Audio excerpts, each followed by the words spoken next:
আব্দুল্লাহ ইবনে মুবারক রাহমাতুল্লাহি আলাইহি তিনি হজে গেলেন। আল্লাহর ঘর বাইতুল্লাহর সামনে তিনি একটু ঘুমাইলেন। ঘুমন্ত অবস্থায় স্বপ্নে দেখেন দুইজন ফেরেশতা একজন আরেকজনকে ডাক দিয়ে বলতেছে, এই বছর কি পরিমাণ লোক হজে আসলো একটু বলো।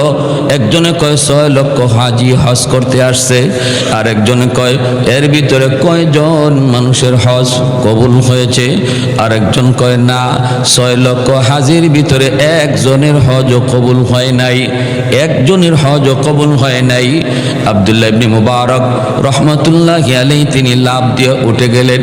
এত বড় বুজুর্গ, এত বড় মুহাদ্দিস, এত বড় মুজাহিদ, 6 মাস যিনি হাদিসের দরস দিতেন, 6 মাস যিনি জিহাদে থাকতেন, লাফ দিয়া উইটা মাতাফির সামনে যায় দাঁড়ায় আওয়াজ দিয়া কয়, ও আল্লাহর মেহমানেরা তাড়াতাড়ি করে তওবা ইস্তেগফারে বসে যাও, কারণ আমি স্বপ্ন যুগে দেখেছি বছর হাজির সংখ্যা হলো 6 লক্ষ, কিন্তু আমাকে এও জানানো হয়েছে, শোনানো হয়েছে 6 লক্ষর ভিতরে একজনের হজ কবুল হয় নাই। তোমরা তাড়াতাড়ি করে আল্লাহর কাছে তওবা ইস্তেগফারে বসে যাও। আবার তিনি মাতাফের মধ্যে ঘুমায় পড়লেন। একই স্বপ্ন দেখতেছেন, আবার ঘুম থেকে উইটা আবার চিৎকার দিতে লাগলেন, কে কোথায় আছো, তাড়াতাড়ি করে তোমরা আল্লাহর গুণগানে লিপ্ত হয়ে যাও।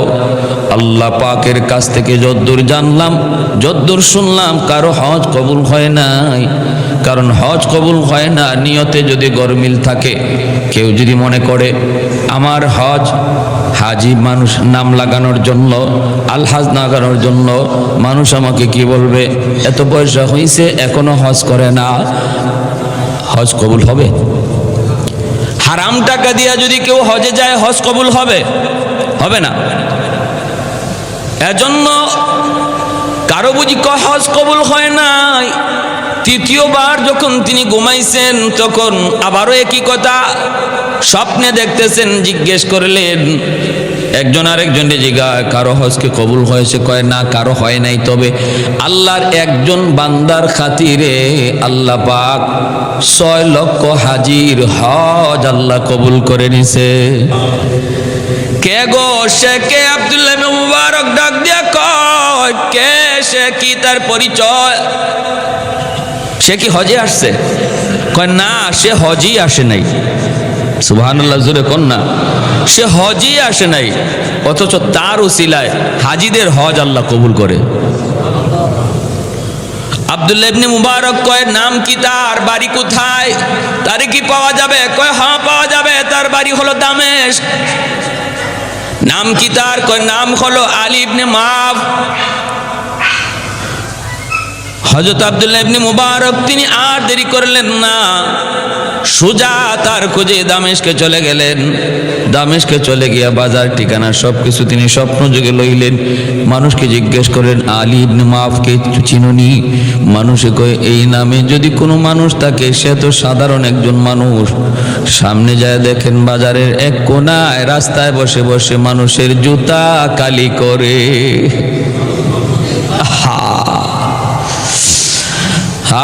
আর আমরা হালাল কোনো কাজ, সেটা যদি ছোট্ট হয়, নিম্নমানের হয়, আমরা এটাকে ঘৃণা করি। মনে এই কাজ করে, রিক্সা চালায়, ওই মুদির দোকানদারি করে, এটা করে। কি মনে করলা তুমি? আহারে, তুমি টেবিলের নিচে লক্ষ টাকা ঘুষ খাওয়ার চেয়ে একজন রিক্সাওয়ালা ভাই সারাদিনে 200 টাকা কামাই করে, তার দাম আল্লাহর কাছে তুমি কোটিপতির চেয়ে অনেক গুণ বেশি। ইন্না আকরামাকুম ইনদাল্লাহি আতকাকুম। পয়সা আল্লাহর কাছে সম্মান বাড়ায় না, সম্মানী করে না। ক্ষমতা মানুষের আল্লাহর কাছে সম্মানী বানায় না।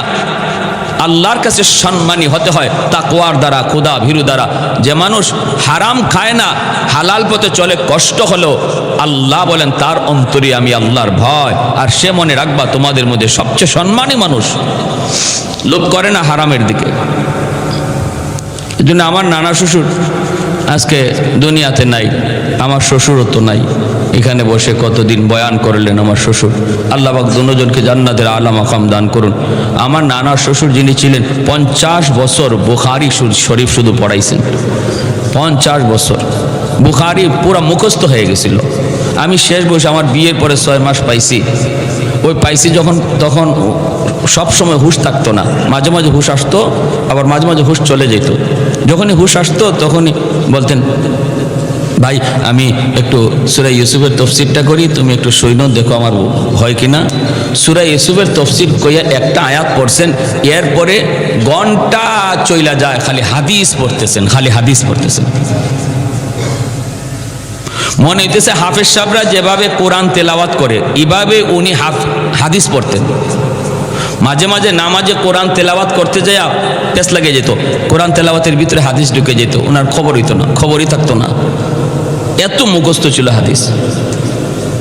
তো উনি বলতেন যে হালাল রিজিক, হালালভাবে রুজি কামাই করা, রিজিক তালাশ করা, সেটা যদি তুমি যাও, সেটা যদি লঞ্চের মধ্যে বুট বিক্রেতাও হয়।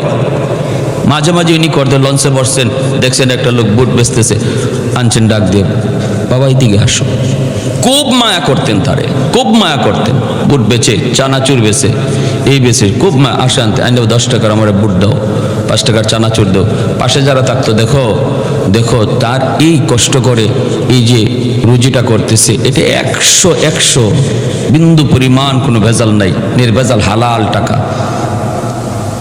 মাঝে মাঝে উনি নিজে এত বড় মুহাদ্দিস, বাজারের মধ্যে আতর নিয়ে বসে যেতেন, আতর বিক্রি করতেন রাস্তায়। মানুষ মানে হুজুর হুজুর এটা কেমন লাগে, তোমার কেমন লাগে লইয়া তো আমি দুনিয়াতে চলবো না, আমারে এখানে আতর বিক্রি করতে দেখতেছো, তোমার কেমন লাগে, তোমার কেমন লাগে লইয়া আমি দুনিয়াতে চলবো না।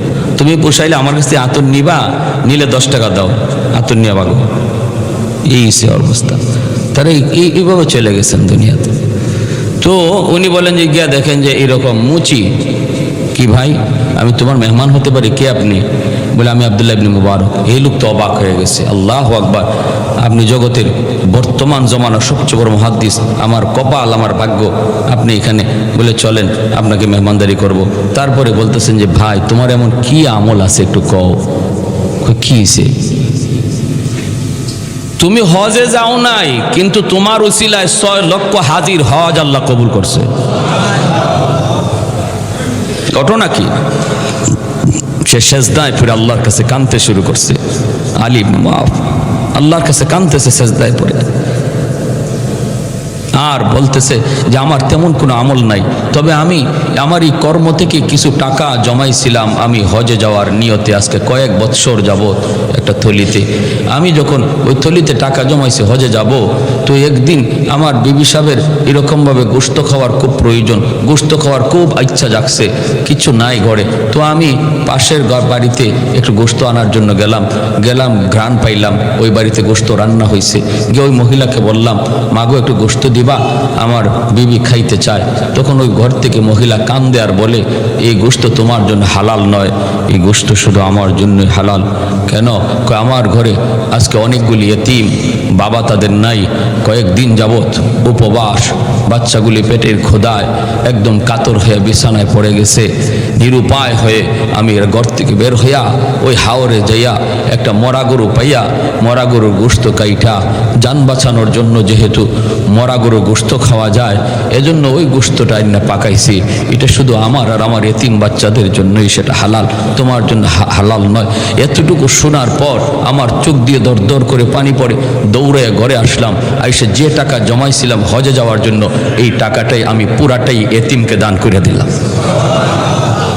সুবহানাল্লাহ, সুবহানাল্লাহ। এক ইহুদি আর এক মুনাফিকের মাঝে ঝগড়া, ইহুদি আর মুনাফিকের ভিতরে ঝগড়া। কিন্তু মুনাফিককে, তার খবর তো মদিনার মানুষও জানে না, সাহাবীরাও জানেন না। মুনাফিক কে বা কারা, এদের খবর শুধু আল্লাহ তার নবীকে জানান। কারণ মুনাফিকের নেফাক হলো অন্তরের ভিতর, যার অন্তরে ঈমান নাই কিন্তু মুখে মুখে শুধু মুমিন। দ্বিমুখী আচরণ, মুখে মুখে একরকম, দিলের ভিতরে অন্যরকম। দিলের ভিতরে ঈমান নাই, মুখে নবী নবী নবী। আসেনি না নাই? আসেনি না নাই? দিলের ভিতরে ঈমান নাই, কিন্তু দুনিয়ার স্বার্থ হাসিলের জন্য, কোনো পথ পাওয়ার জন্য, কোনো টার্গেট নেওয়ার জন্য সে লেবাস ধরছে। মাঝে মাঝে হজও যায়, কিন্তু দিলের ভিতরে বিন্দু পরিমাণ ঈমান নাই। দিলের ভিতরে বিন্দু পরিমাণ ঈমান নাই, বরং ইসলাম নিয়ে তার বিদ্বেষ। লেবাস ধরছে। এই জিনিসটা আমরা বুঝি না, আমরা নিশ্চিতভাবে কাউরে বলতেও পারবো না। দিলের হালত শুধু একমাত্র জানেন কে? নবী জানেন। এটা আসতে কোন কেন? এতদিনে ওয়াজ শুনে আপনারা এটা যদি আসতে কোন আমার, তাহলে তো আমার সারা জীবনে ওয়াজ এখানে শেষ। মনের খবর জানেন শুধু কে? নবী জানেন। হ্যাঁ, আল্লাহু আলিমুম বিযাতিস সুদূর। অন্তরের খবর জাননেওয়ালা শুধুমাত্র কেবলমাত্র আল্লাহ। নবী পর্যন্ত জানেন না, তাহলে আমার দয়াল বাবা জানতে পারে না, আমার পীর বাবা জানতে পারে না। যদি এরম ধারণা রাখি, ঈমান থাকবে না। এজন্য অন্তরের খবর জানেন আল্লাহ।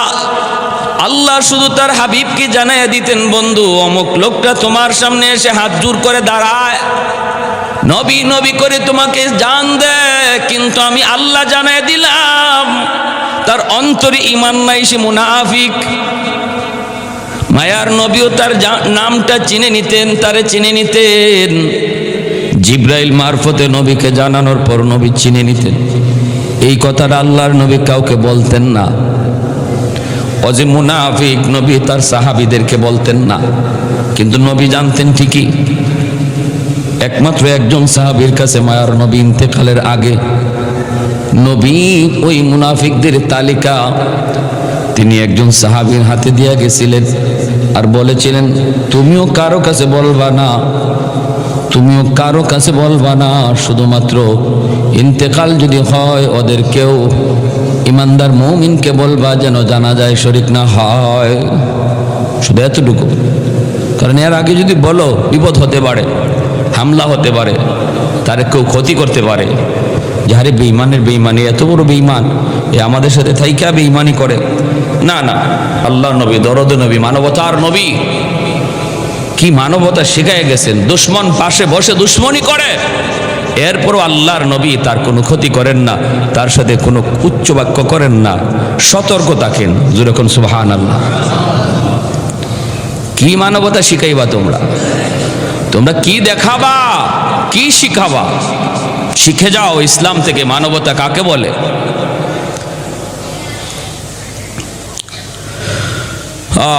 তো এরকম এক মুনাফিক আর এক ইহুদির মধ্যে লাগছে ঝগড়া। মুনাফিক তো নিজের মুসলমান পরিচয় দেয়, তাহলে তার তো কোনো টেনশন নাই। ইহুদি কইতেছে, চলো আমাদের নেতার কাছে যাব না, বিচার তোমাদের নেতার কাছে নিয়ে যাব, মুহাম্মদুর রাসূলুল্লাহর কাছে। কারণ মদিনায় ইহুদিরা কাব ইবনে আশরাফ তাদের লিডার, তার কাছে যেত না বিচার নিয়া ইহুদিরাও তাদের নিজস্ব বিচার মুহাম্মদুর রাসূলুল্লাহ সাল্লাল্লাহু আলাইহি ওয়াসাল্লামের কাছে হাজির হইতো মদিনার ইহুদিরা। কারণ ওরা জানতো যে মুহাম্মদুর রাসূলুল্লাহ বিচার করার ক্ষেত্রে কে কোন ধর্মের, কে কার ভাই, কে কার ছেলে, কে কার দুলাভাই, এগুলা মুহাম্মদুর রাসূলুল্লাহর কাছে নাই। এটা ইহুদিরা ভালো করে বুঝতো। এজন্য ওরাই ওদের নেতা বাদ দিয়া নবীজির কাছে বিচার নিয়ে হাজির হইত। এই মদিনার ইহুদি সেই প্রস্তাব দিতেছে, চলো মুহাম্মদুর রাসূলুল্লাহর কাছে যাই, তোমাদের নবীর কাছে যাই। সে তো খুশি মুনাফিক, তার তো কয় ঠিক আছে চলো। আইসা বিচার শুনাইছে আল্লাহর নবী, সবকিছু শুনে রায় দিয়ে দিয়েছেন ইহুদির পক্ষে। কারণ নবী দেখতেছেন ইহুদি ন্যায়সঙ্গত, ন্যায়ের পক্ষে, আর সে অন্যায় করছে।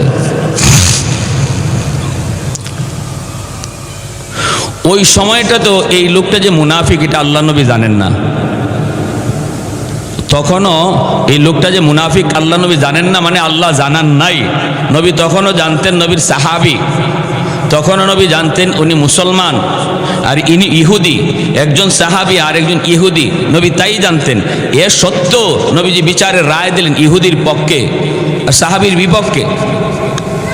এই রায়টা দেওয়ার পরে ও বলতেছে যে ঠিক আছে চলো বের হই। তখন বাইরে আসছে আয়েশা, মনে মনে ভাবতেছে যে নবী হয়ে আমার বিপক্ষে রায়টা দিয়ে দিল, ওই যে মুনাফিক যে, এই জন্য ওই যে নবীর রায়টারে মানতে পারতেছে না। কয়েক কাজ করো, চলো উমরের কাছে যাই, চলো উমরের কাছে যাই। কারণ ওর ধারণা হলো উমর কাফির কুফফারের ব্যাপারে খুব শক্ত মানুষ, মনে হয় উমরের কাছে লয়ে গেলে পরে বিচারের রায় আমার পক্ষে আসবে, চলো উমরের কাছে যাই। হে মানতেছে না, কয় না আমি রায় মানি না, আমাদের নবীর রায় মানি না, আমি উমরের কাছে যাব, চলো উমরের কাছে যাই। ইহুদি বেচারা এখন ঠিক আছে চলো যাই, তুমি আমার জিনিস যদি না দাও আমি তো জোর করে নিতে পারবো না, যার কাছে যাইতে বলবা তার কাছেই যাইতে হবে, কি করার আর, চলো যাই উমরের কাছে যাই। হযরত উমর ফারুক রাদিয়াল্লাহু তাআলা আনহুর কাছে আসলো। উমর ফারুক রাদিয়াল্লাহু তাআলা আনহুর কাছে আইসেই ওই ইহুদি আগে বলতেছে যে মামলা আপনার কাছে এনেছি, তবে মামলাটা এর আগে নবীর দরবারে ছিল, আপনাদের নবীর দরবারে। তারপর নবী যে রায় দিছেন কিন্তু রায়টা তার মনোভূত হইতেছে না, রায়টা আমার পক্ষে গেছে, এজন্য আপনার কাছে বিচার নিয়ে আসছে। বিচারটা হলো এই, আমাদের সমস্যাটা হলো এই। হযরত ওমর রাদিয়াল্লাহু তাআলা বলেন কি ব্যাপার, বিচার নবীজির কাছে নিয়ে গেছিলেন নাকি? মুনাফিকরে বলতেছেন, বলে হ্যাঁ। হযরত ওমরও তখন জানেন সে মুসলমান। বিচার নবীজির কাছে গেছিল নাকি? বলে জি। বিচার নবী করেন নাই? বলে জি নবীজি করছেন, কিন্তু আমার বুঝে পড়ে না। তো হযরত ওমর বলেন আমি বুঝে পড়ার ব্যবস্থা করতেছি, একটু বসো। এখানে বসায় তুই ভিতরে ঢুকছেন, ঢুকে তলোয়ারটা নিয়ে আইছেন। তলোয়ারটা আইনা একদম মুহূর্তের ভিতরে এক কুবে তোর কল্লা আলাদা।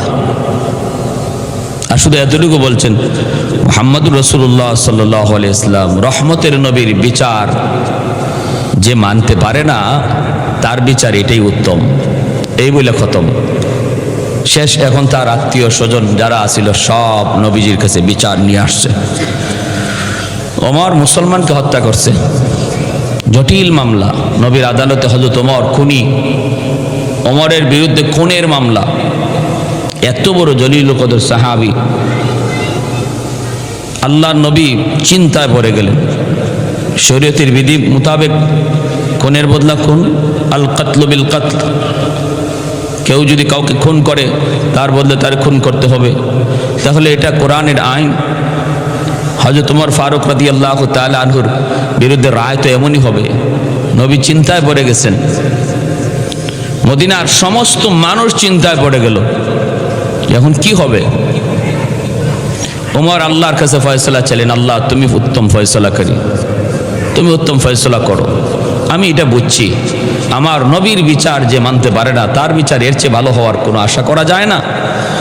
করছেন আল্লাহ পাক সাথে সাথে পবিত্র কোরআনের আয়াত নাজিল করে জিব্রাইলকে পাঠায় বলতেছেন, যাও আমার বন্ধুকে জানায় দাও যারে হত্যা করা হয়েছে সে মুমিন নয়, সে মুনাফিক।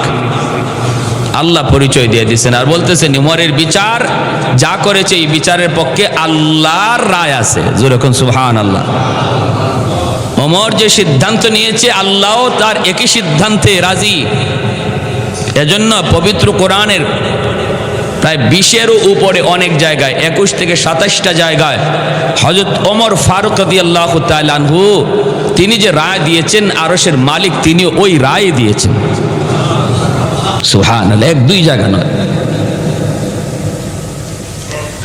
এজন্য ঈমান ভঙ্গের কারণ সমূহের মধ্যে উল্লেখযোগ্য একটা কারণ হলো কেউ যদি নবীর সিদ্ধান্ত জানার পরেও এটা মানতে না পারে যে এটা মুহাম্মদুর রাসূলুল্লাহ সাল্লাল্লাহু আলাইহি ওয়াসাল্লামের সিদ্ধান্ত, এটা আমার নবীর রায়, এটা জানার পরেও যদি কেউ না মানে অথবা দিল থেকে মানতে না পারে তাহলে তার ঈমান থাকবে না যাবে?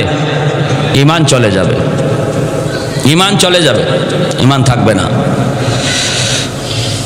এজন্য ঈমান ভঙ্গের কারণগুলা আজ 3টা জুম্মা যাবত আমি আপনাদেরকে অল্প অল্প করে শোনাইলাম।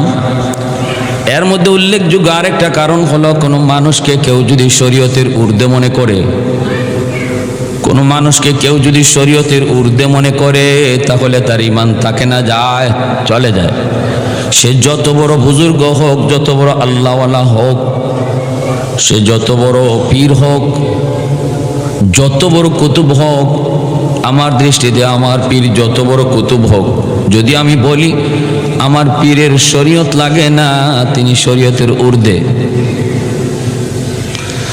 সাথে সাথে ঈমান চলে যাবে, সাথে সাথে। ওযু ভঙ্গের কারণ তো জানতেছি মোটামুটি, নামাজ ভঙ্গের কারণ, ঈমান ভঙ্গের কারণ কতবার কয়বার আলোচনা করি আর করবার শুনি। হ্যাঁ, ভাইরা আমার, এজন্য বলতেছিলাম আল্লাহর নবী, রহমতের নবী, মায়ার নবী,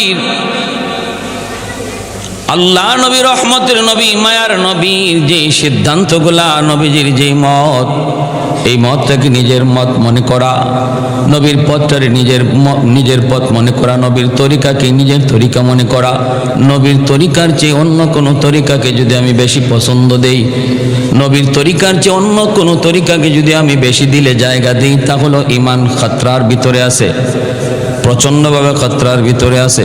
ভাইরা, জন্যই সর্বদা খেয়াল রাখা, আমার এত বড় দৌলত, দৌলতে ঈমান, আল্লাহ আমাকে এত মায়া করে, এত দয়া করে আল্লাহ আমাকে দিয়েছেন, যার জন্য কোনো দরখাস্ত ছিল না, যার জন্য কোনো আবদার ছিল না, যার জন্য আল্লাহর কাছে আমার কোনো ধরনের অ্যাপ্লিকেশনও ছিল না। এত দয়া করে, এত মায়া করে যেই মালিক আমাকে এত বড় দৌলত আমাকে দান করলেন, সেই দৌলত যেন হেফাজত থাকে। কারণ যে জিনিস যত দামি হয়, এই জিনিসের ডাকাত তত বড় হয়, ঠিক না? যে জিনিসের যত মূল্য বেশি হয়, এই জিনিসের ডাকাত তত এক্সপার্ট হয়। গ্রামের চোর আর ব্যাংক ডাকাত কোনোদিন এক নয়। গ্রামের চোর অশিক্ষিত, ও চিনে না, আর ব্যাংক ডাকাত সে কম্পিউটার চালানি ভালো করে জানে, ঠিক কিনা? লক কেমনে খুলতে হয় ওটা ভালো করে জানে। সাধারণ কোনো শিক্ষিত নয়।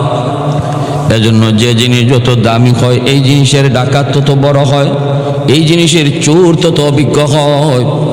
এই দুনিয়ার সবচেয়ে বড় দৌলত যেহেতু ঈমান, এজন্য ঈমানের ডাকাত হলো দুনিয়ার সবচেয়ে বড় পাওয়ারফুল। কারণ ঈমানের ডাকাত হলো ইবলিস, আর দুনিয়ার ডাকাত হাতে নাতে ধরা যায়। মালের ডাকাত, টাকা পয়সার চোর হাতে নাতে ধরা যায়, কিন্তু ঈমানের ডাকাতকে হাতে নাতে ধরা যায় না। দুনিয়ার চোরকে দেখা যায়, কিন্তু ঈমানের চোর আর ডাকাতকে দেখাই যায় না। তাহলে এটা কত বড় ডাকাত! ভাইরা, আমার জন্য বলতেছিলাম একটু মনোযোগ দিয়া সর্বদা খেয়াল রাখবো, আমার আমলের ভিতরে যেন ইখলাস থাকে, আমার আমলের ভিতরে যেন নিয়ত ভালো থাকে, আমার আমলের ভিতরে যেন আল্লাহ রেজামন্দি থাকে, আল্লাহকে খুশি করা এই নিয়ত থাকে, লোক দেখানো ভাব যেন অন্তরের ভিতরে না থাকে। আব্দুল্লাহ ইবনে মুবারক রহমাতুল্লাহি আলাইহি তিনি হজে গেলেন, আল্লাহর ঘর বাইতুল্লাহর সামনে তিনি একটু ঘুমাইলেন। ঘুমন্ত অবস্থায় স্বপ্নে দেখেন দুইজন ফেরেশতা একজন আরেকজনকে ডাক দিয়ে বলতেছে, এই বছর কি পরিমাণ লোক হজে আসলো একটু বলো। একজনে কয় 6 লক্ষ হাজি হজ করতে আসছে, আর একজনে কয় এর ভিতরে কয়জন মানুষের হজ কবুল হয়েছে, আর একজন কয় না, 6 লক্ষ হাজির ভিতরে একজনের হজও কবুল হয় নাই, একজনের হজও কবুল হয় নাই। আব্দুল্লাহ ইবনে মুবারক রহমাতুল্লাহি আলাইহি তিনি লাভ দিয়ে উঠে গেলেন। এত বড় বুজুর্গ, এত বড় মুহাদ্দিস, এত বড় মুজাহিদ, 6 মাস যিনি হাদিসের দরস দিতেন, 6 মাস যিনি জিহাদে থাকতেন, লাভ দিয়া ওইটা মাতাফির সামনে যায় দাঁড়ায় আওয়াজ দিয়া কয়, ও আল্লাহর মেহমানেরা, তাড়াতাড়ি করে তওবা ইস্তেগফারে বসে যাও, কারণ আমি স্বপ্ন যুগে দেখেছি বছর হাজির সংখ্যা হলো 6 লক্ষ, কিন্তু আমাকে এও জানানো হয়েছে, শোনানো হয়েছে 6 লক্ষর ভিতরে একজনের হজও কবুল হয় নাই। তোমরা তাড়াতাড়ি করে আল্লাহর কাছে তওবা ইস্তেগফারে বসে যাও। আবার তিনি মাতাফের মধ্যে ঘুমায় পড়লেন।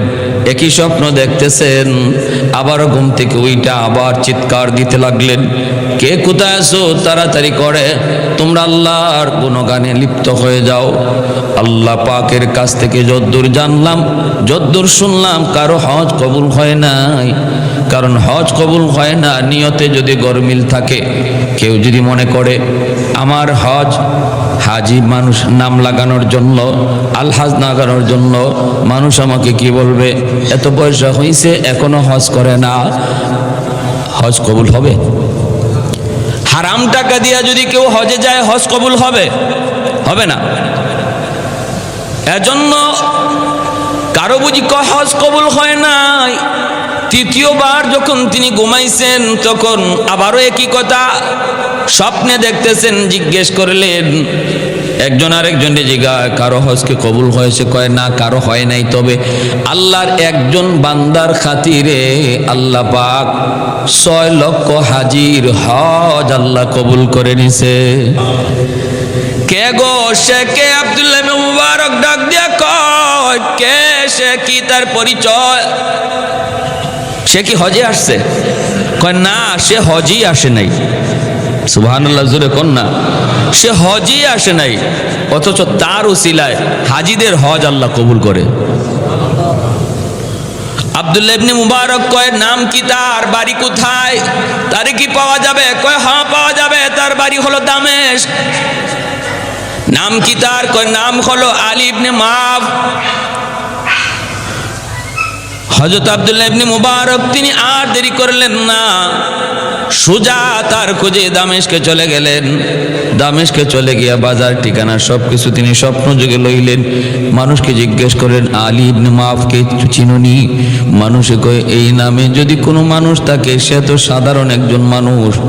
সামনে যায় দেখেন বাজারের এক কোনায় রাস্তায় বসে বসে মানুষের জুতা কালি করে।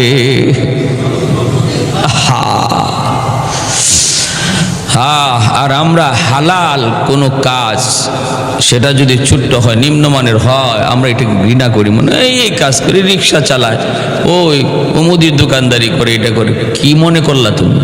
আহারে,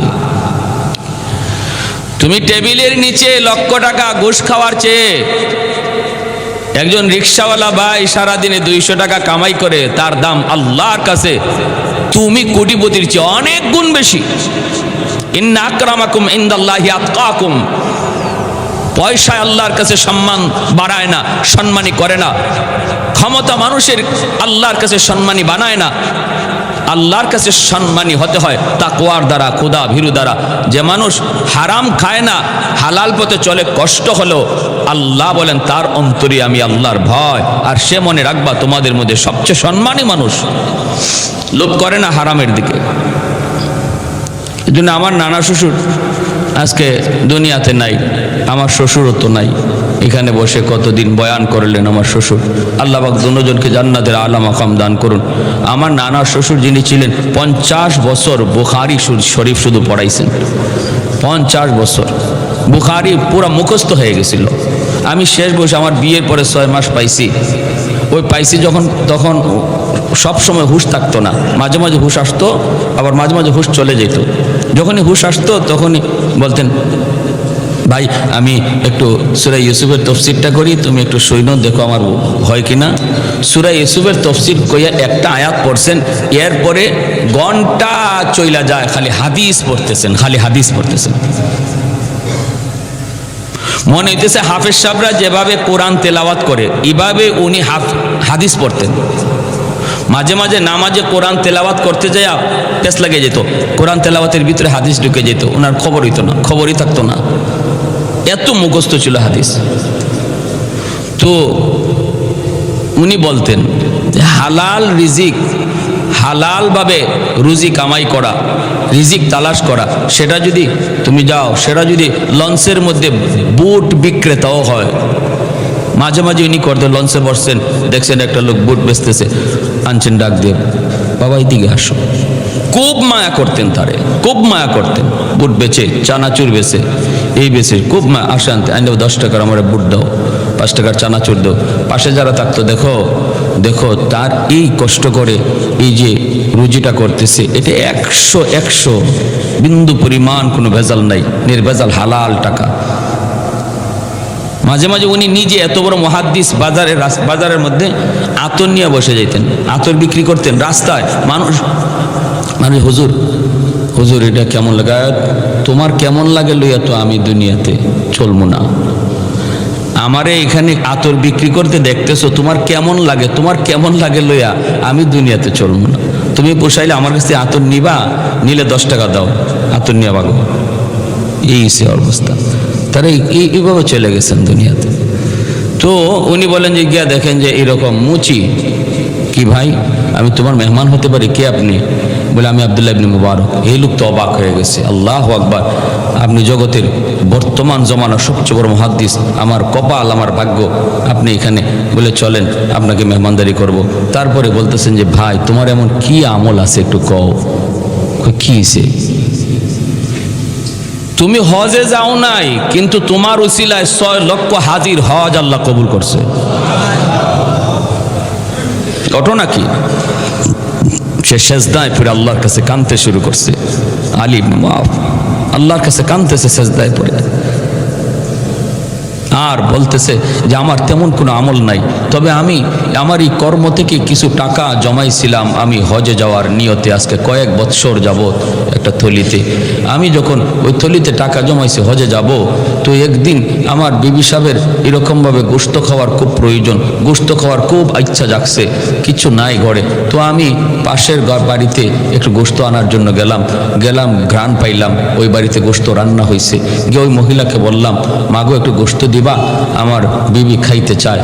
তখন ওই ঘর থেকে মহিলা কান্দে আর বলে, এই গোশত তোমার জন্য হালাল নয়, এই গোশত শুধু আমার জন্যই হালাল।